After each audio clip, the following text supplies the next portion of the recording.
Well, welcome back to another episode of the Girls Cafe. This is a caring atmosphere for emotions. This is a space for real conversations about resilience, growth, and most importantly, empowerment. I am Shawnna, and in this episode, we'll be discussing choosing yourself, the power of healthy boundaries. So grab your favorite drink, meal, or snack, settle in, and let's talk about what truly matters. For a long time, I struggled with saying no, even when I knew deep down it wasn't what was best for me. My children can ask me for something, and even when I know I don't have it to give, I find a way to give it anyway. At work, I've stayed on the clock emotionally long after my shift ended, or on the phone at home talking about work, letting others consume my time, talking about work when I should have been pouring back into myself. And in some friendships, I felt the weight of trying to meet other people's standards, only to be cut off when they felt I wasn't giving enough. Those things left me drained, unseen, and questioning if I was ever enough. But what really opened my eyes was seeing how people would catch an attitude when I didn't move in their timing. Like my value was tied to how quickly I could show up for them. It's in those moments that I knew something had to change. I had to learn that setting boundaries isn't selfish, it is necessary.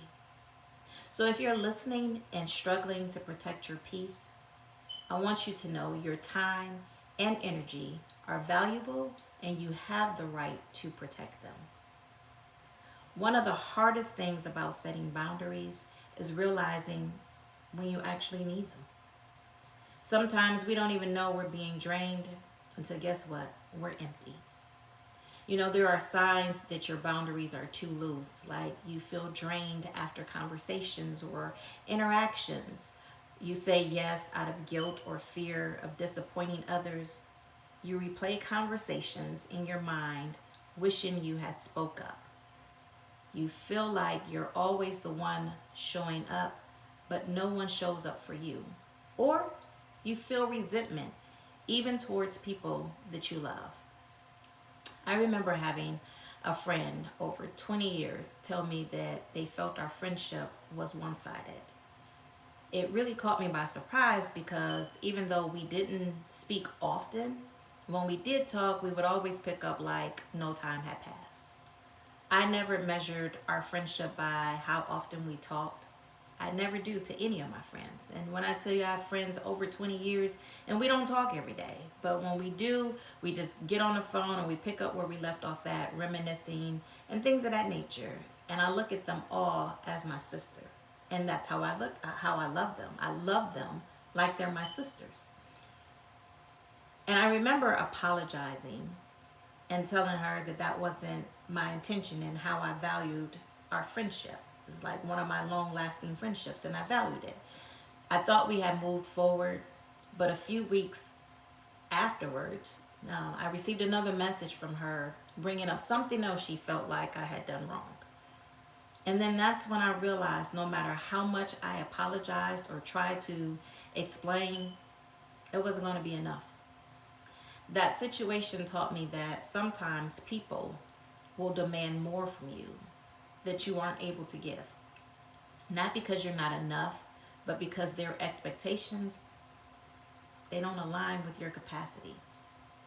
I couldn't understand what I had done wrong in all of the years. Like, I'll comment on her social media posts, and for the life of me, to get that message, I was a little lost and confused. I'll be honest with you guys. I was so lost and confused behind it.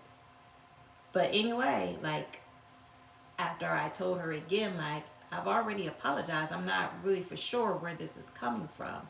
She ended up apologizing to me, but I take it was because I didn't respond back to the message that she must didn't like that because she deleted me from social media. And I don't hold anything against her. I still love her like my sister. So I hold nothing against her. She had to make a choice or a decision for whatever it was that she was going through, and I give her all respect to that. But I also had to learn that it's okay to protect my peace. Even if it means walking away from relationships where I constantly feel like I have to prove my worth. Once I realized I needed boundaries, the next challenge was actually setting them without feeling guilty. And that's where so many of us get stuck. Why do we struggle with guilt? I'll tell you why. We don't want to disappoint people. We're used to being the go to person. We've been conditioned to believe that saying no is selfish, but you have to shift your mindset. I had to remind myself that setting boundaries doesn't mean I don't care. It means I care about myself too. If I'm constantly drained, if I have nothing left to give, and I can't pour into others from an empty cup, what's the point? At first, setting boundaries felt unnatural. I had been so used to making myself available when people wanted me to be, whether I had time or the energy. The first time I started saying no, I noticed the shift. I wasn't expecting an applause, but I also wasn't expecting the attitude I got in return. That was the moment I realized some people weren't upset because I was doing something wrong. They were upset because I wasn't doing what they wanted anymore. And that's also when I knew I had been giving too much of myself for too long. So say no with kindness, but clarity. You don't have to over explain or feel bad. A simple, I can't commit to that right now is enough. Instead of saying, I'm so sorry, I wish I could, but I have so much going on, you can just simply say, I appreciate you asking, but I won't be able to do that.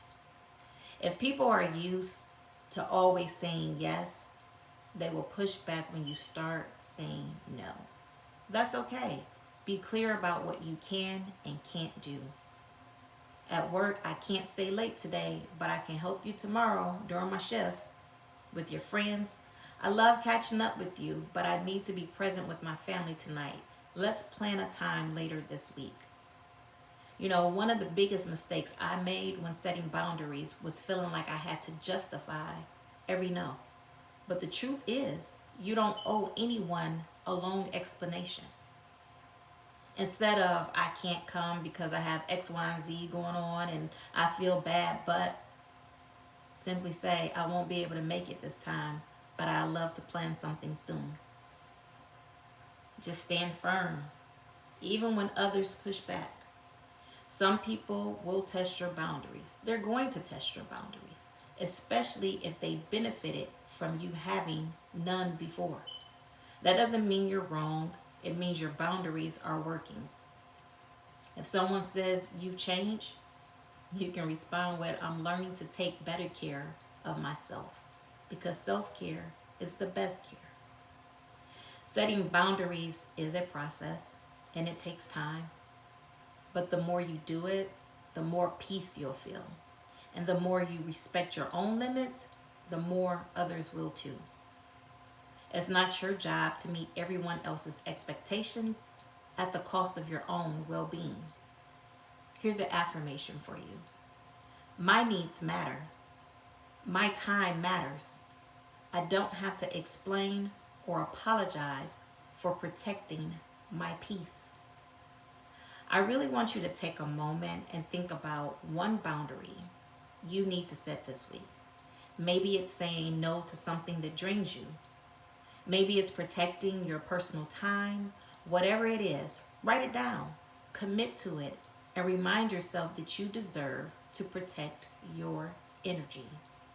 For me, one boundary I've committed to is leaving work on time. In the past, I would stay longer than I should, letting people pull me into conversations when my shift was already over.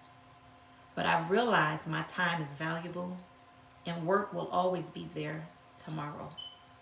So this week, I'm holding myself accountable to walking out when I am supposed to. No more guilt and no more excuses.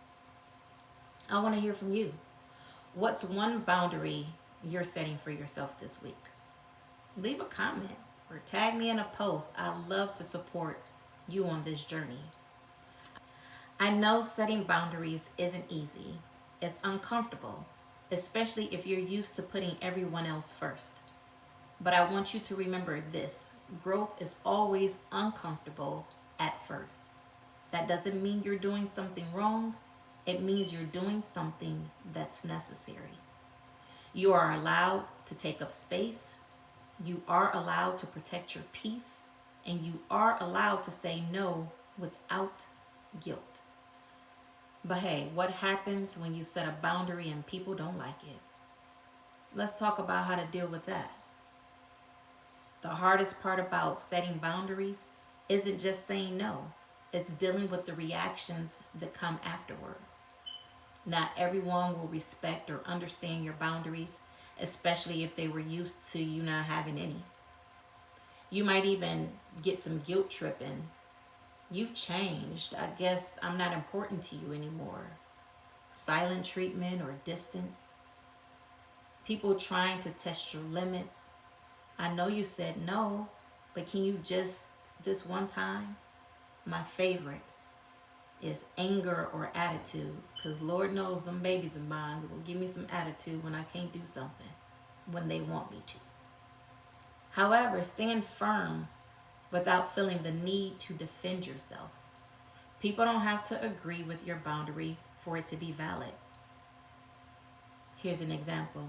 I understand that this may not be what you expected, but this is what I need for my well being. You can recognize when someone's reaction is about them, not you. Some people will take your boundaries personally because they benefited from you not having any. That's not your problem to fix. If someone guilt trips you, say, I care about our relationship, but I also need to take care of myself. And best believe you can expect some relationships to shift, and that's okay. Some relationships may change when you start setting boundaries. The people who truly care about you will respect them. The ones who don't were only comfortable with you when you are overextending yourself. One of the hardest places to set boundaries is with the people you love most. For me, that's my children. When they ask for something and I know I don't have it to give, whether it's my time, energy, or resources, it's hard to say no. But I've learned that I have to stand firm. I can't pour from an empty cup. At first, they didn't like it. I could see their frustrations when I couldn't give or take them where they wanted to go or buy them something that they really just wanted, not needed. But I also knew that teaching them that I have limits wasn't just about me. It was about showing them that boundaries are healthy and necessary. You know, you can use boundaries as a way to filter out who belongs in your life. Boundaries aren't just about keeping things out, they're about making room for the right people and the right energy. If someone reacts negative towards you, ask yourself, does this person respect me or do they just like what I do for them? So, yeah, setting boundaries might mean losing certain relationships, even those that have lasted 20 plus years. But losing yourself just to keep others comfortable is too big of a price to pay. You deserve relationships that feel reciprocated, not one sided. And the people who truly value you will respect your boundaries, even if it takes time. So here's an affirmation for you: I am worthy of relationships that honor my boundaries. My needs are valid, and I have the right to protect my peace. Just think about the last time you set a boundary and someone didn't like it. How did you respond? Did you hold your ground or did you give in? I'm not judging, just asking for awareness. Because the more you practice standing firm, the easier it gets.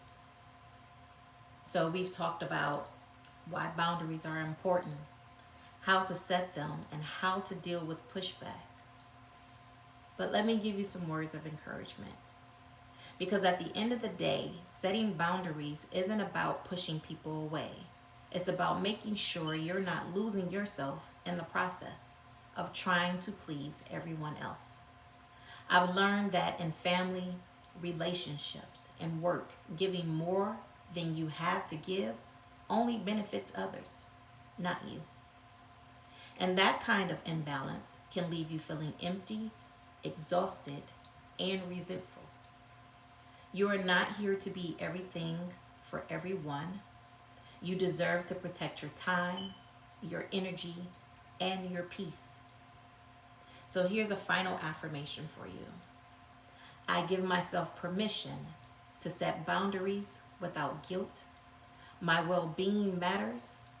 I deserve to be at peace. This week, I challenge you to practice one boundary that you've been afraid to set. Maybe it's saying no without over explaining. Maybe it's not picking up the phone when you don't have the energy.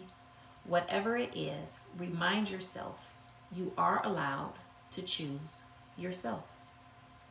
And if this episode resonated with you, I'd love to hear about it. Send me a DM, comment, or share this episode with someone who needs to hear it. Let's keep this conversation going. And next time, we'll be diving into the art of letting go, moving on without closure. So be sure to subscribe so you don't miss it. And until next time, peace and one love.